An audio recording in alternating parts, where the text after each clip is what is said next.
Welcome to Living Liberation with psychologist Dr. Norissa Williams. Living Liberation invites you into discussion about how we embody liberation individually and collectively.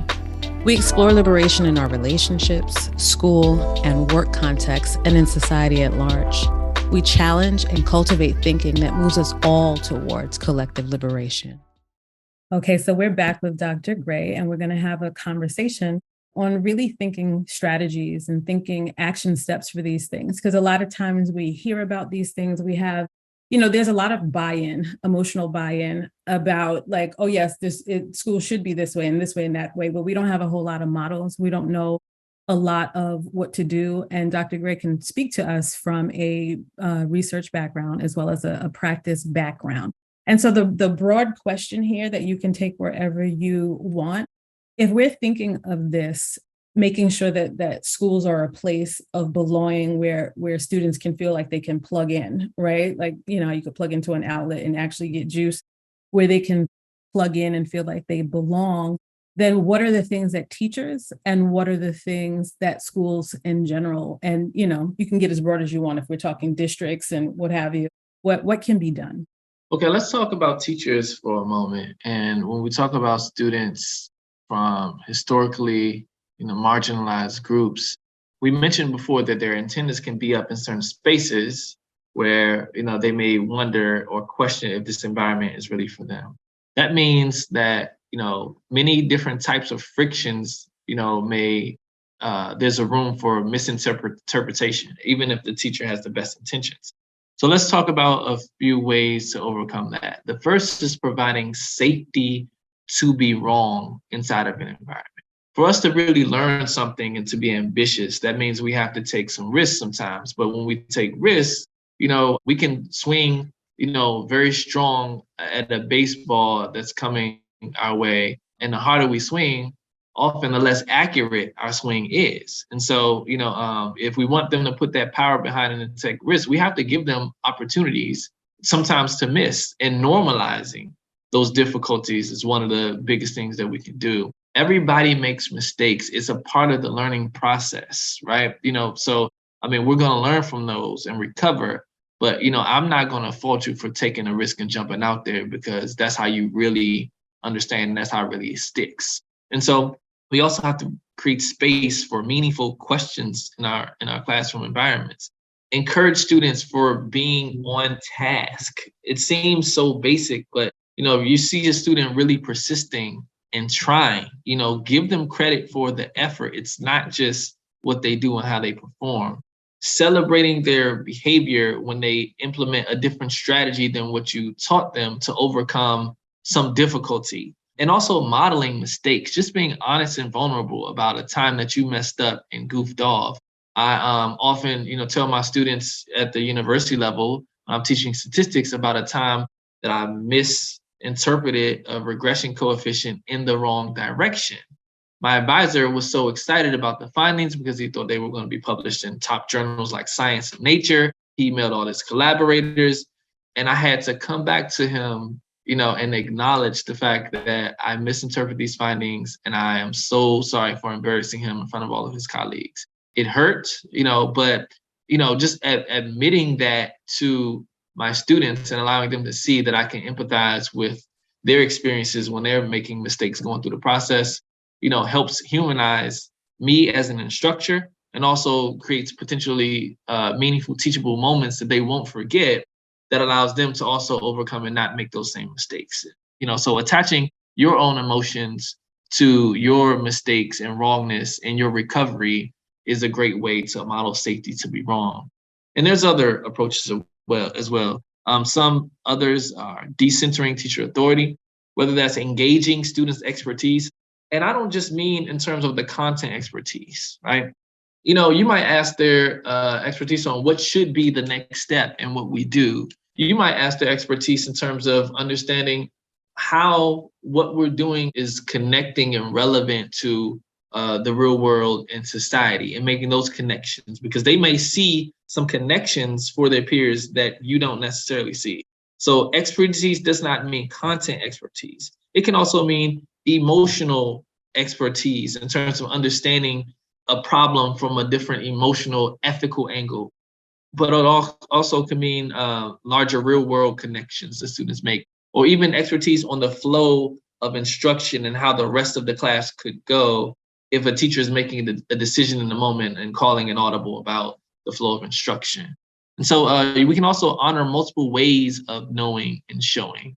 This can look a couple of different ways, from solving a problem in different ways to, just understanding how to, get students energized around a particular problem. And then opportunities for agency, I think, are important inside the classroom too. A third area that I would really highlight as important, would be the importance of just bridging and creating a vibe inside of the classroom.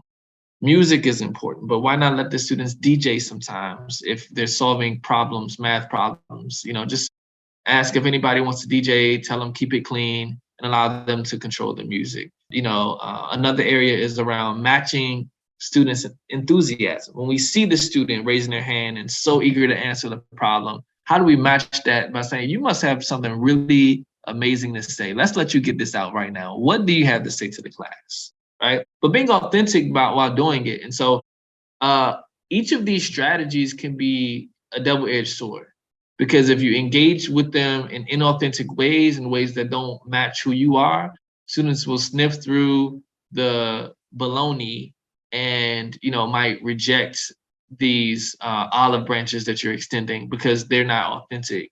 And so the strategies that you use should be kind of what you're familiar with and what really works for you. Another thing that I want to emphasize is you can have killer combos where you combine these different strategies together in effective ways. And so it doesn't necessarily have to look cookie cutter where you use this strategy and this one and this one. And you also should know that all of these strategies don't have to be implemented in the same lesson or instructional episode. If you're really good at doing one strategy, just keep knocking that one out of the park. So depth is just as important as breadth. And so it all matters what the teacher is bringing to the table. But teaching interdependence cannot be overstated. So imagine you are giving out materials for students to work into groups, but you give one student one material, another student another material, etc., which allows them to have to learn how to use whatever one material you gave to them and contribute that to the larger mission of what the group is trying to accomplish. So those types of ways really matter, or just pausing before students work together to tell them how they should work together, or allow them to think aloud about how effective group work would look for this particular project. Communal calls and responses also work. Class, yes. These things allow students to respond to you, and it also allows people to hear their voices in harmony together, which allows them subconsciously to really think about the fact that, I'm connected to these people around me. And using communal language, like the I's, the we's versus the I's, for example, or if a student is up at the board, we're not going to leave him hanging, are we? Who's going to tap in to help him, with this particular problem. So we have to make help also normalized inside of school environments where, students don't feel like they don't know anything if they're asking for help, because in the real world, if I am connected and networked in with other people who know how to do it, then I am confident not only in myself, but I'm really confident in my network that we can figure it out. So we have to allow students to think like this early on so they don't develop habits of thinking that if they don't know it, then, they're incapable of getting it done.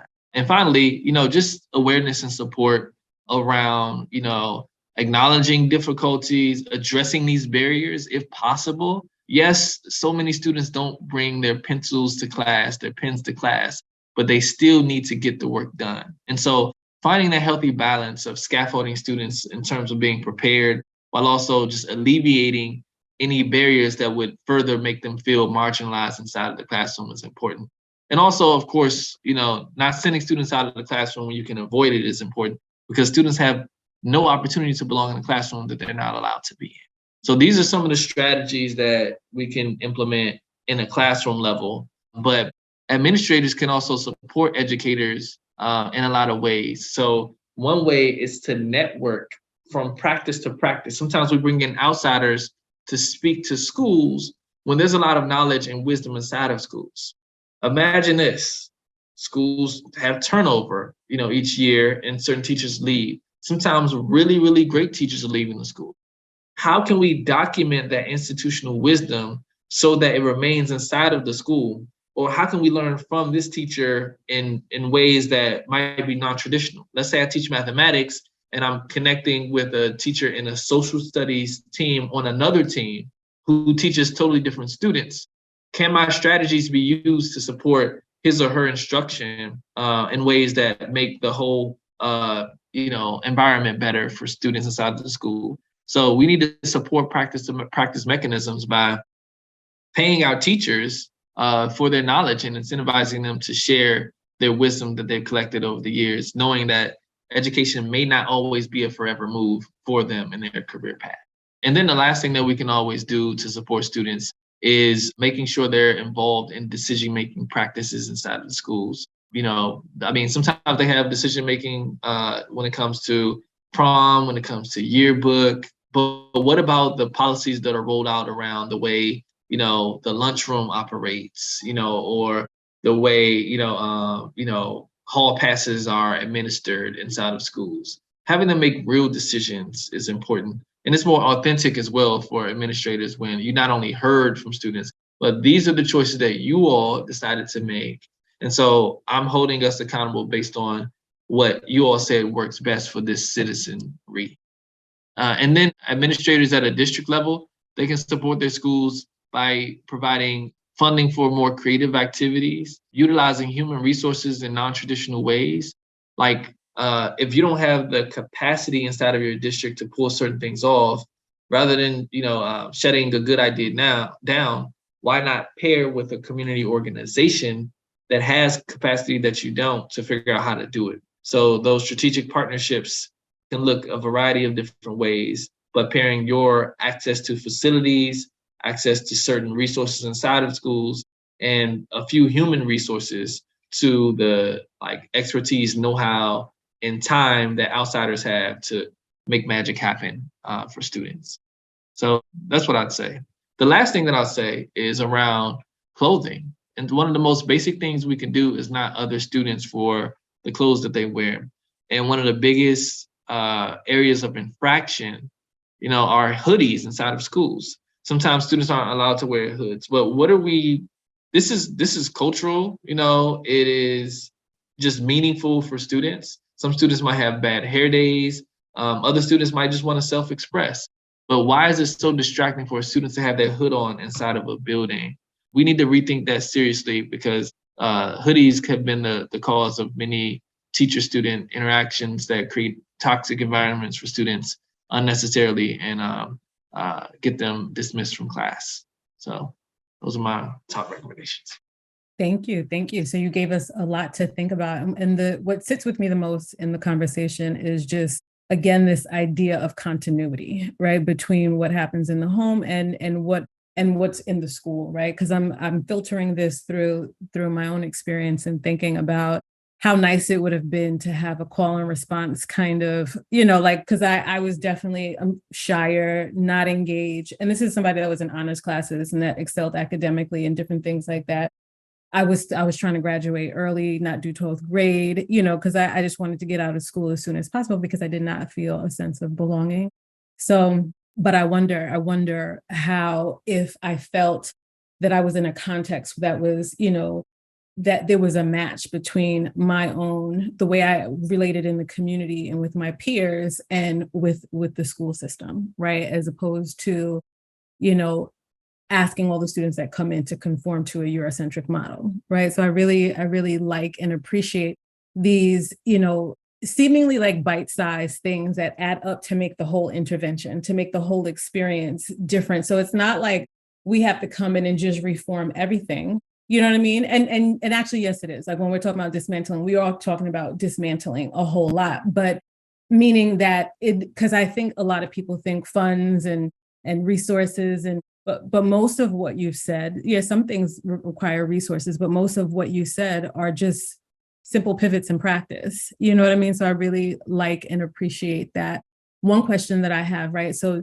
you're in North Carolina, and you initiated, from a professor, researcher, scholar perspective, initiated contact with schools in your communities, right? So how can the various schools how can they create partnerships with community organizations or partnerships with the local universities and colleges in their community?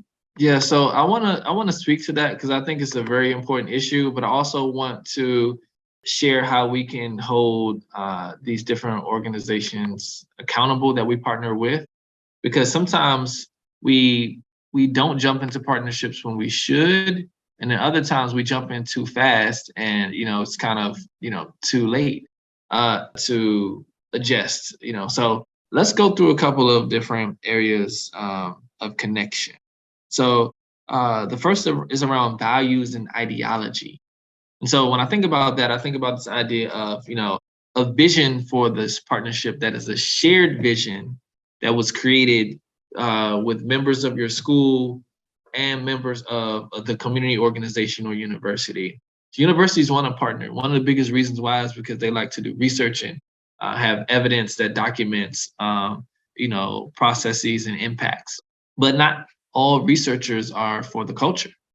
They may sometimes be able to get grants that support research, but you also shouldn't accept all money, because sometimes it comes at the expense of students' experiences and, Hold on, for there's a lot me. of breaking up. I don't think we heard a lot of what you said. I think the last thing that I actually made out was, what was the last thing? We had, well, when you started speaking about ideology and what have Yes. you. Yeah. So essentially, I want to propose a number of like guiding questions that schools can ask themselves and also ask potential partners to, let their partners know what time they're on when it comes to honoring and affirming marginalized student populations. And so, one of the first ones that I would suggest asking about is around a vision for a partnership. Sometimes this vision can emerge from a need that a school has, but school leaders need to check themselves when it comes to certain needs, because is this a need just like that is an urgent, immediate need that just kind of just popped up? Is it coming from on high from administrators at the district level that you have to implement something new? Or is it driven by the things that people who are under your care really want to see and bring to reality, right? So a grounded vision, I would argue, is a more stronger, solid vision. So, but schools need to be involved in the visioning, but we also need to have people like teachers and students involved in the visioning as well, not just like the school leaders. But they need to be at the table in partnership with a researcher, let's say before they go for the grant. That way, if they're writing in resources for the grant, they're writing in resources that your school actually wants and needs, and is not just coming in with money trying to implement a vision that they have that you're just supposed to get on board with. So making time to create a vision together takes longer to build up the partnership, but it's a stronger way to build a more sustainable partnership that you might develop. So conversations really help, and most university folks that you reach out to, they will be up for having meaningful conversations, especially if you're talking long-term partnership.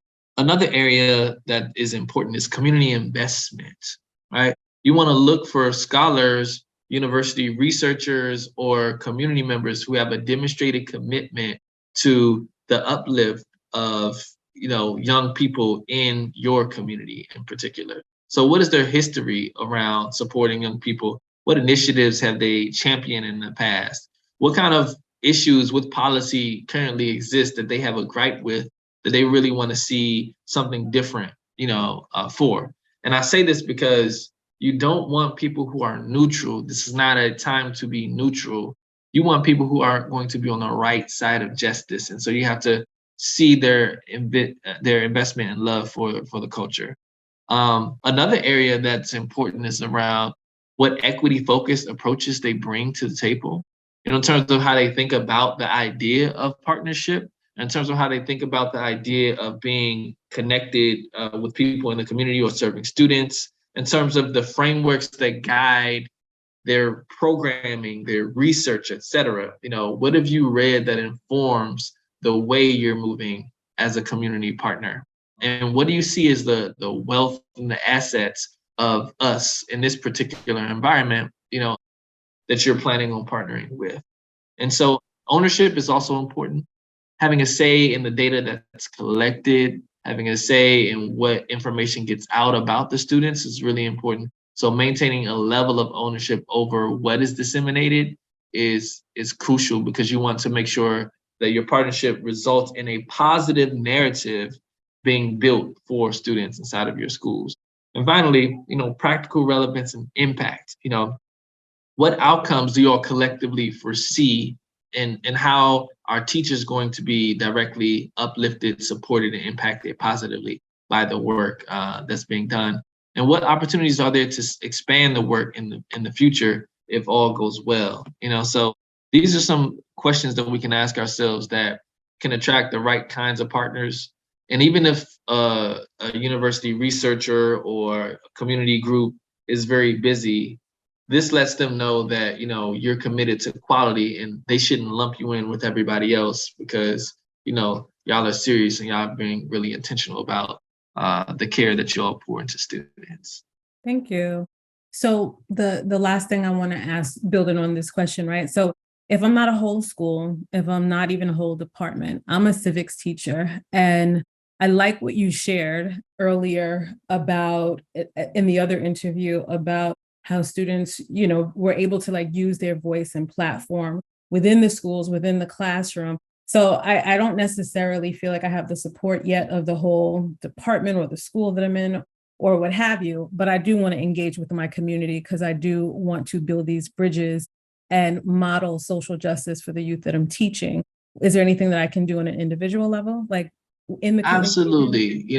One of the most helpful things that I've seen is people reach out to folks via social media, and seeing, who is local, but also national, who's doing the work that is of interest to them, and allowing them to network and pass your name around to other people until you find the right person who you might want to partner with. One of the biggest things that we overlook sometimes is the idea that people around me, my peers, are going to grow as I am growing. So if I was a teacher, particularly a new teacher, I would recommend doing something where I partnered hand in hand with people who are graduate students who are going for their PhDs, because they have a little more flexibility and they're seeking to build partnerships as well. So they may not be the professor, they might have the expertise that you need to support your operation. So building small is actually easier, because you can cycle through partnerships quicker if they are not working out well. So it's to your advantage to build small and then level up, in my opinion. Good. This is great actionable items that you share with us. Is there anything you would say in closing? In closing, I would just say it's important to be, strategic about listening first. Triple the time that you spend listening and planning and strategizing. The way schools operate, it can make us feel like we should be doing, and this needs to be implemented now. But thoughtfulness cannot be overstated. So just take the time that you need. And if your day is long, then just extend your runway, until you can have enough thinking time to really build a trusting partnership out with other people. So that's what I would say. Thank you so much for your time and your wisdom and your expertise on this matter. My pleasure. Thanks for listening. If you've loved what we've had to say, please press the subscribe button and don't forget to like. We invite you to also follow Dr. Norissa on Instagram at Dr. Norissa Williams and learn more about my professional services on liberationrpi.com.